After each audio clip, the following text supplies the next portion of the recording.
Hi, and welcome back to my series on biblical history. Today, I want to talk about the reign of David during the United Kingdom period and some of the things that went on during that.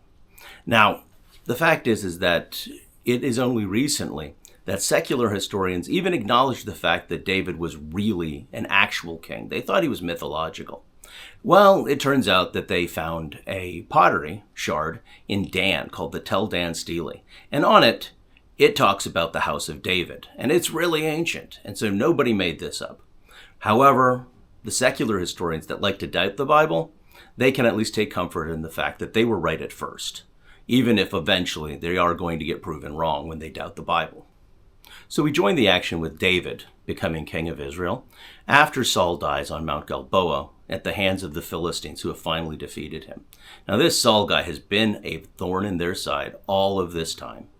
But the Philistines see better days coming. You see, immediately upon his death, a rebel against Saul named David moves in, and some of the tribes follow after him, namely Judah.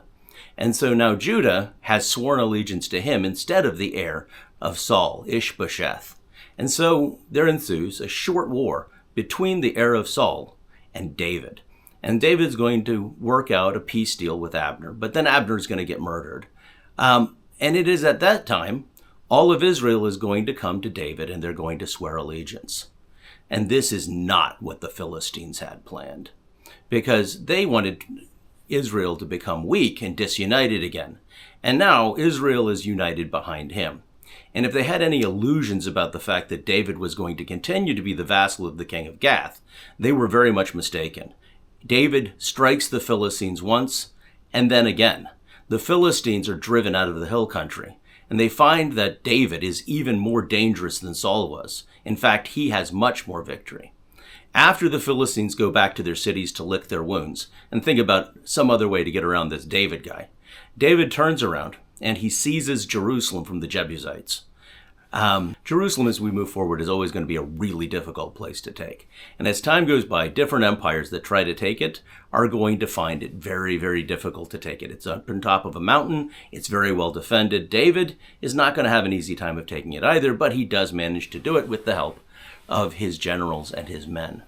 He's going to seize it, and the first big event that's going to start warfare really rolling during the time of David, well, do you remember how Saul fought off that guy Nahash of Ammon? Well, Nahash of Ammon obviously liked David because David was always fighting against him. And so as soon as David becomes king, Nahash is going to be his friend. But then Nahash dies, and his son Hanun is going to take over. And David, still thinking that it's diplomacy time, sends some men over to compliment him and to send his good regards. But the Ammonite advisors are going to advise him poorly, and they are going to disgrace David's emissaries, with the result that David will now have to go to war against Ammon in order to save face and honor. And so he's going to send his troops, and Ammon realizes that they've misstepped very badly. So they are going to enlist the aid of the Arameans. Now, you might remember Aramaic is the language that Jesus is going to speak. The Arameans are no lightweights. Ammon is going to send up to get aid from one of these Aramaic-speaking kings, the king of Zobah. This guy Hadadezer is no joke. At this time, Assyria is still alive. They're more busy in the east. This guy Hadadezer takes land on the other side of the river from the Assyrians.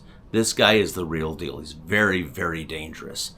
And he's going to come, and he's going to enter into battle with David's men. So David's men are going to have to divide their forces and fight both against the Arameans and against the Ammonites. The battle is going to go the way of David's men, which is going to be a pattern you're going to see.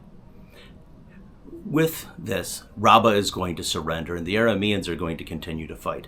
Hadadezer is going to gather the rest of his army from across the Euphrates, and he's going to turn again and attack again, and he is going to lose again.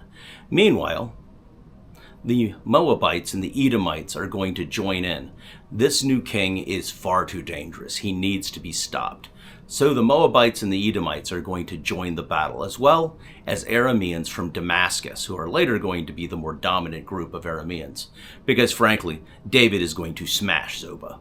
It's going to be much reduced in power after this. David is going to have victory on every side. And the fact is that after these battles, all of David's nearby enemies are going to take a posture of submission. David is going to place garrisons in the cities of his enemies. He's going to place a garrison in Damascus. He's going to place garrisons in all of the Moabite cities. He is going to go against the Moabites. He's going to take their army, and he is going to count the 1, 2, 3, 1, 2, 3, 1, 2, 3. And 1 and 2 are going to get put to death so that their army is much smaller. No one is going to even have the nerve to spit on the sidewalk against David after this, because no one is able to face him. The Philistines, they're still a great regional power, and they are going to occasionally act up against David as well. And as a result, David is going to take a city from them. It's going to be kind of a big deal.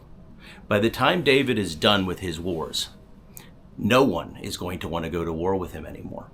The Phoenicians, who are also a great trading power, they're a little smarter than the others. They're going to decide, why should we go to war with him? They're going to send emissaries, and they're going to trade with him, and they're going to say, you know what? Israel is so fortunate to have such a wonderful king. Why don't we send you gifts? Why don't we be friends? And David's like, why don't we be friends? And by the time he's done, Egypt, which never does this, is going to send a princess for the son of David to marry. And for a short period of time, everything that was promised is going to come true. The regional suzerain in the ancient Near East, at least over in the Levant, is going to be David. His power is going to be evident to everybody. Well, that's another one of my episodes. Thank you so much for watching the whole way. If you have any questions, please leave them in the comments below. I love to answer questions. And if you're interested in it, I would love to talk about it. Also, if you have any other ideas about things that I could tell you about biblical history, I'm always open to suggestions, because it's what you want to hear that I would like to talk about. Now, if you like biblical history, like I like biblical history, or even a fraction as much as I like biblical history, I have a book out called A Helpful Handbook of Hebrew History. And it's available on WisePath Books or Amazon.com, and the links are in the comments below. Now, I would recommend that you would read a book instead of listening to videos all the time, because as an educator, I know it's much better for your brain, especially if you're not an adult yet. If you're still a youth, your brain is better if you read. So I would recommend that you read that book.